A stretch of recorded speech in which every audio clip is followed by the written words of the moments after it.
இருந்து ரூல்ஸ் போட்டிருக்கான்ட்டு என்கிட்ட புலம்பிக்கிட்டு இருந்தியம்மா, என்னதுமா? இப்போ நான் மட்டும் புலம்பல, மக்கள் எல்லாரும் அதுதான் புலம்பிக்கிட்டு இருக்காங்க.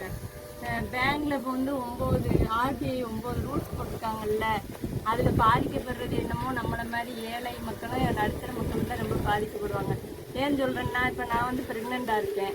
இப்போ எனக்கு எமர்ஜென்சின்னு அப்பா என்ன செய்வாங்க, என்னை ஹாஸ்பிட்டலில் அட்மிட் பண்ணிவிட்டு எங்கே போவாங்க, நகையை அடகு வைக்க போவாங்க. பேங்க்கில் தான் வட்டி கம்மியாக இருக்குது அப்படி சொல்லிட்டு அங்கே அடகு வைக்க போவாங்களா, அங்கே போய் பார்த்தா இவ்வளோ ரூல்ஸ் போட்டிருக்காங்க.